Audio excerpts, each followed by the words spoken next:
Video kali ini gue akan membagikan skema box NTX BRX106 yang terinspirasi dari skema box direct, vented atau pass reflect yang umum digunakan. Skema ini dikhususkan untuk transducer speaker legacy dengan tipe LG 6962. Jadi tanpa berlama-lama, sekarang langsung kita ulas aja spesifikasi teknis dan TS parameternya. Parameter yang akan gua bahas ini merupakan revisi 0 produksi 8 September tahun 2018. Dan lembar parameter ini gua dapatkan dari website resminya Legacy. Kita mulai dari ukuran transducernya. Untuk diameter lubang pada box, ini ukurannya adalah 145,2 mili atau kita bulatkan di 146 mm. Ukuran magnetnya 100 mm. Ukuran total dari magnet hingga gasket 87,1 mm. Ketebalan gasket sekitar 10,1 mm. Ukuran antara baut sekitar 160 mm.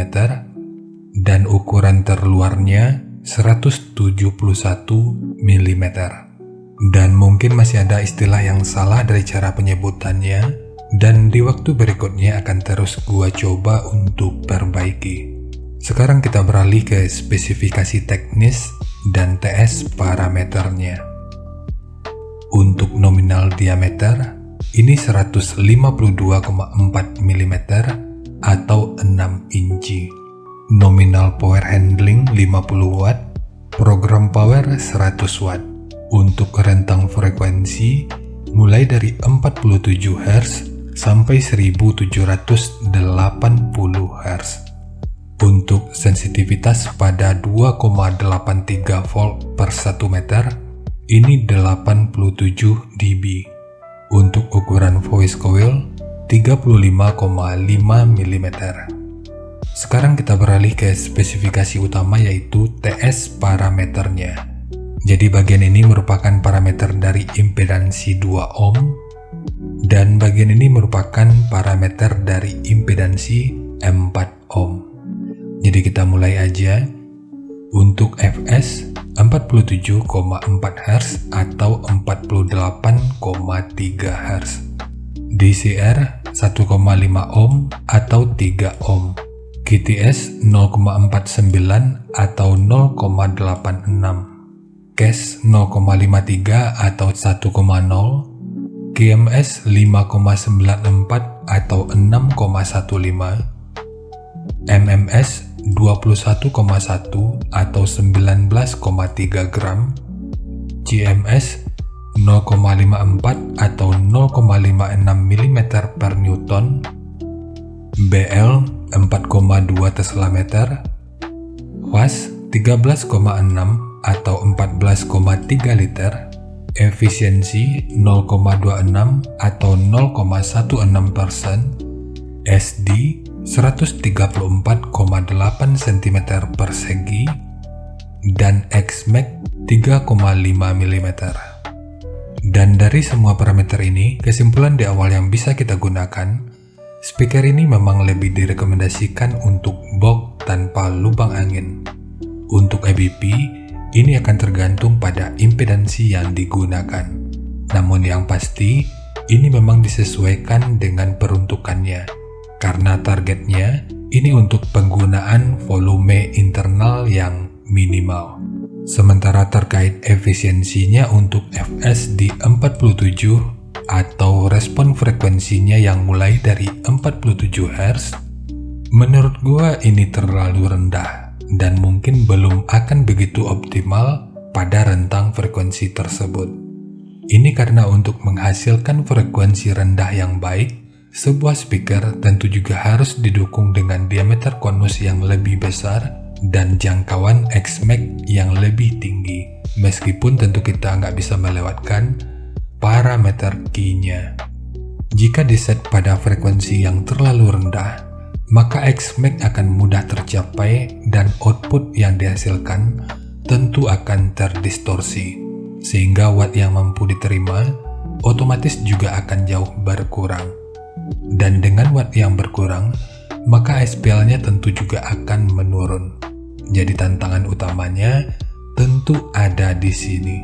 Intinya, semakin besar sebuah box, semakin rendah respon frekuensinya. Namun daya tampung wattnya tentu akan semakin terbatas dan SPL-nya juga akan jauh menurun. Tapi seperti target penggunaannya, dengan parameter yang disajikan, ini tentu akan cocok aja untuk audio mobil. Sekarang kita masuk aja ke rincian semuanya.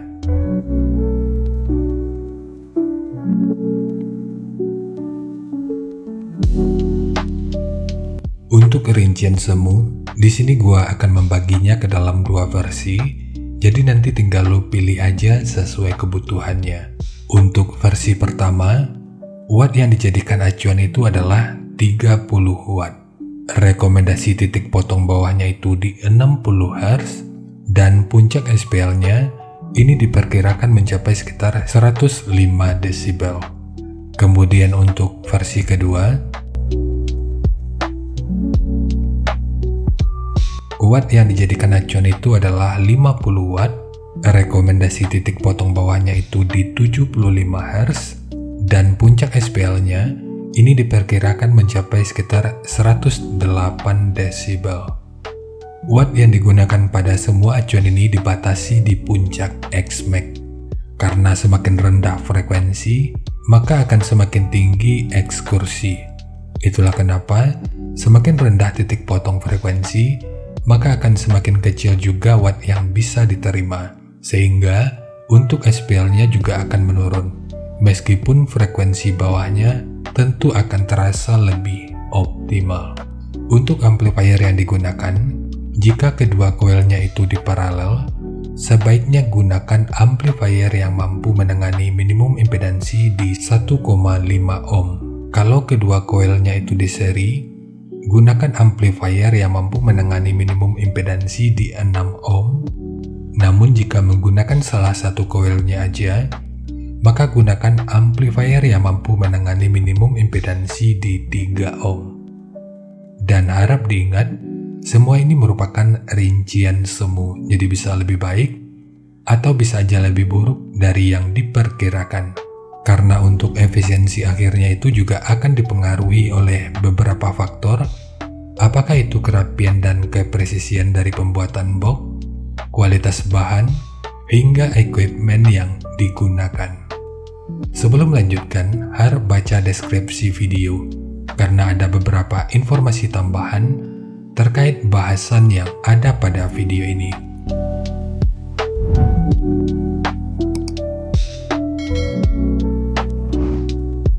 Dan berikut referensi yang gua gunakan dalam mendesain skema box speakernya.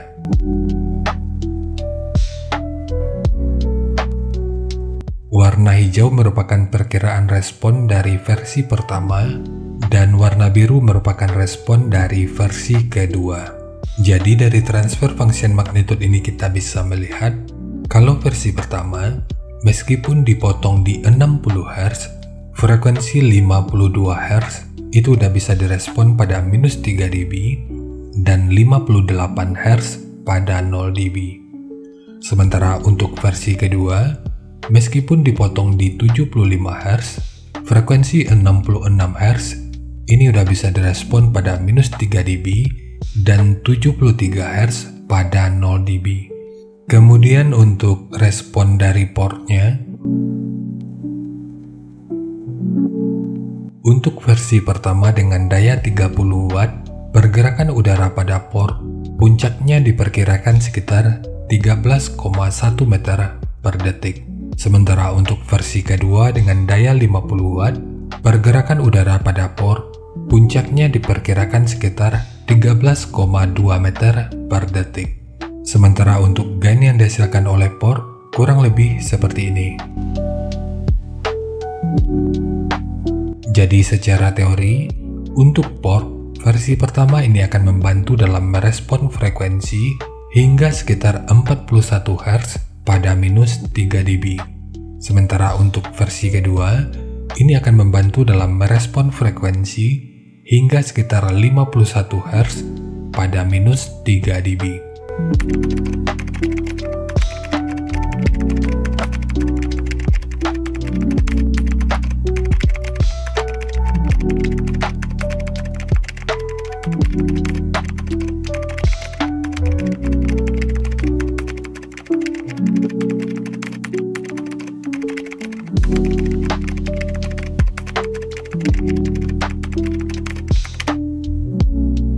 Sekarang langsung kita bahas aja skemanya.